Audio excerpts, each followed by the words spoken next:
Hello guys, সবাই কেমন আছেন? একটা কথা কি জানেন? এখনকার পোলাপান একটা বিখ্যাত লেভেলের স্ট্যান্ডার্ড পোলাপান। এদের ভাবভঙ্গি চলাফেরা দেখে মনে হয় এদের সাথে কেউ যদি ভুল করে লাগতে আসে বা এদের সাথে যদি কেউ কোনো রকমের কথা কাটাকাটি করে তাহলে মারবো, এখানে লাশ পড়বে শ্মশানে, মিঠুন চক্রবর্তী হয়ে যাওয়ার মতন একটা ক্ষমতা রাখে তারা। বুঝতে পারছেন ভিউয়ার্স? তাই একটা কথা বলে রাখি, যখন হাটে আপনারা গরু কিনতে যাবেন, পোলাপানের হাতে যদি দেখেন গরুর দড়ি, তো সেখানে যেয়ে দামাদামি করবেন না। দেখা যাচ্ছে গরুর কানে কানে ফুসফুস করে বলতেছে, এই উস্কা পিছুয়ারে বে ঘোষা বা ঢিস মার দে, তখন কিন্তু দেখবেন যে গরু আপনার পিছনে ঢিস মেরে দিবে। তাই একটু সাবধানে থাকবেন। আজকে একটা ঘটনা শোনেন তাহলে বলি। আমি আজকে সকালের বেলা বাড়ির থেকে বার হলাম, আমাদের এখানে জলসা। তো জলসাতে যে দেখি যে পোলাপানদের সেই রকম ভিড়, মনে করেন যে পোলা মাইয়া গরুদের লইয়া মনে করেন আসছে। আবার পাশে একটা রেস্টুরেন্ট হয়েছে, সেই রেস্টুরেন্টে দেখতেছি খালি জোড়ায় জোড়ায় বসে আছে। এলে দেখে মেঘে মনে করেন যে বুঝলাম যে জীবনে কি করলাম। পরে ভাবলাম কিছু করার দরকার নাই। এখনকার পোলাপানদের মতন হতে গেলে আমাদের আবার জন্ম হওয়া আসতে হবে। তাদের যে স্ট্যান্ডার্ড গেট আপ, আমার বিশ্বাস এই পোলাপানেরা একদিন আমাদের দেশের গৌরব হবে। তাদের চলাফেরা মনে করেন যে একদম ওয়ান ম্যান আর্মিদের মতো। তাদের সাথে কেউ যদি পাঙ্গা নিতে আসে তাহলে মনে করেন যে বললামই তো, মারবো, এখানে লাশ পড়বে শ্মশানে, এরকম একটা অবস্থা। দেখেন, আমার মুরগি মরতে মরতে এখন মাত্র এক পিস আছে, কুচে মুরগি। হাসবো না কাঁদবো জানি না, তবে গরুটা কিন্তু খায় দায় করছে, খায় দায় করে আরও খায় দায় করার জন্য আরো সিনেমা করতেছে। কোরবানি ঈদের আর কয় মাসে আছে বলেন? হাতে গোনা 3 মাসের মতন আছে, তারপরে কোরবানি ঈদ হবে। মানে রোজার ঈদের আছে আর এইদিকে 7 দিন, ওইদিকে 30 দিন, হলো 37 দিন।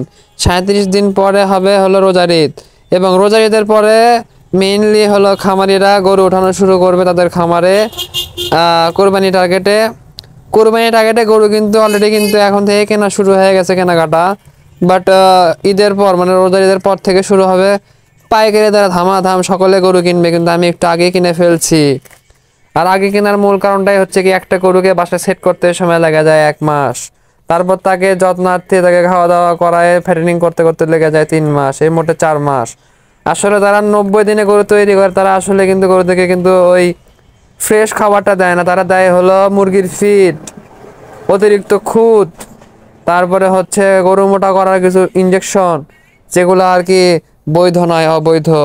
আবার ইউরিয়া খাওয়ায়, এই সকল জিনিস খাওয়ায়ে খাওয়ায়ে গরুদেরকে ওরা মোটা বানায়, বানিয়ে মনে করেন যে তাড়াতাড়ি বিক্রি করে দেয়। এবং সেগুলা গরুর মাংস খেতে এতটাই অস্বাদ, এতটাই খারাপ যেটা বলার বাহিরে। গরু জবাই করার পরে দেখবেন যেগুলা গরুর মাংস লাল ডুমা ডুমা, ওগুলো হচ্ছে ফ্রেশ মাংস। গরুর মাংস হাতে নিয়ে যদি চিপ দেন, যদি দেখেন যে রসের মতন বের হচ্ছে, তাহলে বোঝা লাগবে যে এটা হচ্ছে মুরগির ফিট যুক্ত গরুর মাংস। মানে ব্রয়লার মুরগির ফিট যখন গরুকে খাওয়ানো হয় তখন এরকমটা হয়।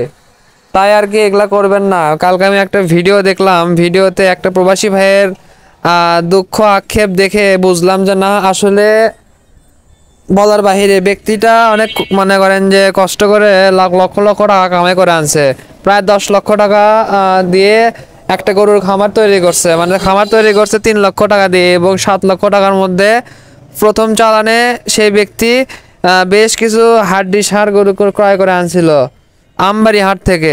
ঠিক আছে, ক্রয় করে নিয়ে এসে পালন করলো 3 মাস, তারপর বিক্রি করে লস খাইলো। ঠিক আছে, তারপরে আবার হলো কি করলো, রোজার ঈদের আগে কিছু ক্রস জাতের ষাঁড় গরু ক্রয় করে নিয়ে আসলো। নিয়ে এসে আবারও সেটা যখন বিক্রি করতে গেল আবারও লস করলো। এবং লাস্ট টাইমে কিছু গাই গরু ক্রয় করলো, বাচ্চা সহ গাই।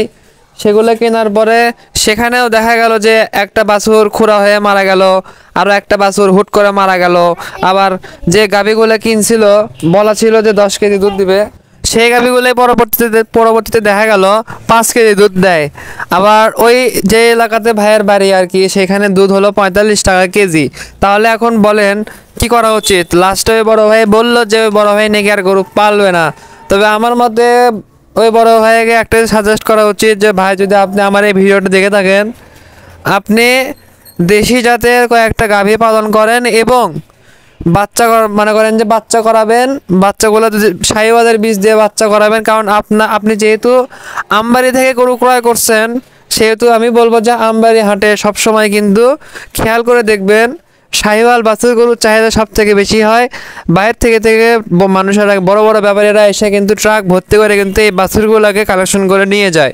সো আপনি যদি জাত উন্নয়ন করতে চান তাহলে আপনার জন্য বেস্ট একটা অপশন হচ্ছিল দেশীয় জাতের 4-5টা খালি গাভী কিনে নিয়ে আসুন। যদি তাও না হয় আপনি দেশি বকনা কিনে নিয়ে আসেন, কয়েক পিস নিয়ে এসে একটু ধৈর্য ধরে পালন করে তাদেরকে মানে ভালো সিমেন্ট দিয়ে গাপ করবেন। অবশ্যই ফ্রিজিয়ানের বীজ দিবেন না, অবশ্যই হলো শাহিওয়ালের মনে করেন যে বীজটা দিয়ে বাচ্চা করান। তাহলে দেখবেন যে ইনশাল্লাহ 2টা বছর লেগে থাকেন ইনশাল্লাহ, তারপর এখান থেকে আপনি ভালো একটা প্রফিট আনতে পারবেন। আর আপনার খামারটা তত সুন্দর দেখছি আমি, বিশাল বড় খামার। মানে আপনি যে স্টকের ব্যবসাটা করতে চাচ্ছেন ওটাও ভালো আইডিয়া, খারাপ বলবো না। তবে হ্যাঁ, আপনাদের এলাকা অনুযায়ী শাহিওয়ালের জাত উন্নয়ন করতে পারলে আপনার লাভ হবে। আমি দেখছি আপনাদের ওদিকে 70-80 হাজার টাকা দিয়ে ভালো ভালো পার্সেন্টেজের বাছুর বাচ্চা বিক্রি হয়। মনে করেন যে একটা বাছুরের বয়স যদি 8 থেকে 9 মাস হয়, বাছুরের পাগুলো যদি মোটা হয়, নাভিটা যদি ডবল নাভি যেটাকে বলা হয় সেটা যদি হয়, তাহলে কিন্তু, আর গায়ের কালারটা যদি লালের মধ্যে হয় তাহলে তো হয়েই গেল, আর পাকড়া হলে তো কথাই নাই। আপনি চাইলে ভাবে দেখতে পারেন বিষয়টা। যেমন আমার বাসায় বগুড়াতে, আমাদের এইদিকে কিন্তু ওই ক্রস হাড্ডি গাভিগুলো তেমন একটা চলে না, তেমন কেউ একটা পালেও না। আবার শাহিওয়াল গরু চলে বলতে গেলে চলে, কিন্তু একমাত্র কোরবানির সময় চলে, এবং অন্যান্য সময় কিন্তু আমাদের বগুড়াতে মাংসের চাহিদা কিন্তু মেটায় একমাত্র এই ক্রস জাতের ফ্রিজিয়ান গরু বলেন, ফ্লাগবি বলেন, বা ওই কি জানি বলে জার্সি, এগুলা গরু দ্বারা মাংসের চাহিদা মেটানো হয়, এবং দুধের চাহিদাটাও কিন্তু এই গরুগুলো দ্বারাই মেটানো হয়। মানে আমাদের বগুড়াতে, আর যাই হোক, আমি যে প্রান্তে বসবাস করি উত্তরবঙ্গের ওই বনানী কলোনি, আমার বাসা তো মনে করেন যে কলোনির এইদিকে, তো আমাদের এই সাইডে দুধ হলো আপনার খুচরা বিক্রি হয় 70 টাকা কেজি। তো আমি যদি একটা গাভীও যদি পালন করি, আমার যেহেতু অর্থ কম, আমি মনে করি গাভীটা যদি দিনে যদি 5 কেজি দুধও দিয়ে দেয়, তার মধ্যে আমি মনে করেন যে 5 কেজি দুধ আমি বিক্রি করলে কত হবো সেটা আপনারা হয়তো দেখছেন, প্রায় 350 টাকা লান্তি আমার দিনে আসবে। গাভী তো আর 350 টাকা খাবে না, যা সত্যি কথা, একটা গাভী সর্বোচ্চ 150 টাকা খাবে, 2 বেলায় 150 থেকে 200 টাকা খাবে। কারণ আমি গাভীর থেকে দুধ পাচ্ছি মাত্র 5 কেজি, আর 5 কেজি দুধের গাভী জীবনেও অত খাবে না। বড় বড় গাভী যেগুলো, সেগুলো খাবারের চাহিদাও বেশি, দুধও দেয় বেশি। আর যেগুলো গাভী একটু মাঝারি সাইজের, যেমন বিসমিল্লাহ এগ্রো দেখবেন, বিসমিল্লাহ এগ্রোর যে ভাই গরু পালন করে, তার খামারে কিন্তু কোনো বড় গরু নাই, সব কিন্তু মাঝারি সাইজের গরু, সে কিন্তু মোটামুটি লাভবান। ভিউয়ার্স, আমি কিন্তু এই গরুটা কিন্তু কেনার জন্য মোটেও গেছিলাম না হাটে। হাস্যকর বিষয়, হাটে আমি গেছিলাম হলো 2টা মনে করেন যে দেশি 2 দাঁতের হাড্ডি ষাঁড় গরু কিনতে গেছিলাম, যে আমি 2টা গরু পালবো, তাহলে কোরবানি ঈদে বিক্রি করে দিব। 60,000 টাকা পিস করে 2টা গরু কেনার শখ ছিল। আমি নিয়েও গেছিলাম 1,20,000 টাকা, যে 2টা গরু 1,20,000-এর মধ্যে কিনে বাসায় এসে ভটভটি ভাড়াটা দিয়ে দিব, নিয়তটা এরকম ছিল। এবং এই 2টা গরুকে আমি ভাবছিলাম যে এই পর্যন্ত পালন করে মোটামুটি 1 লাখ টাকা পিস করে বিক্রি করলে আমাদের এই গরু থেকে 20-40 হাজার টাকা লান্তি কামাই হবে, এটা আমার চিন্তাধারা ছিল। কিন্তু হাটে যায়া দেখলাম যে ছোট গরুর থেকে বড় গরুর দামই কম।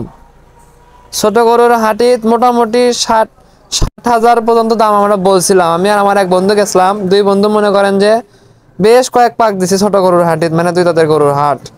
দেখলাম যেগুলা গরু পালার উপযোগী, সুন্দর, গায়ের রং ভালো, চুট আছে, সবই আছে, আবার দেখা যায় খুরের সমস্যা। খুরের সমস্যা বলতে হয়তো দেখবেন যে গরুর খুর, মানে যেটা ন্যাচারাল খুর, তার থেকে ওদের খুরগুলো একটু বেশি লম্বা। তো বেশি লম্বা খুরের গরুদের সমস্যাটা কি হয়, যখন গায়ে অতিরিক্ত মাংস হয়, তখন ওরা যখন হাঁটে, তখন ওদের হাঁটতে গেলে ওদের পায়ের সমস্যা হয়, মানে লেংড়ে লেংড়ে হাঁটা লাগে। আর কোরবানিতে আসল কথা, যেগুলো গরুর খুরের সমস্যা থাকে সেগুলো গরু কোরবানি দেওয়া যায় না। কারণ বলা আছে যে কোরবানি যদি কবুল হয়, সেই গরুর ওপরই নাকি, সেই গরুর ওপর উঠে নাকি কোথা থেকে জানি কোথায় নিয়ে যাওয়া হয় আর কি, আমি জানি না।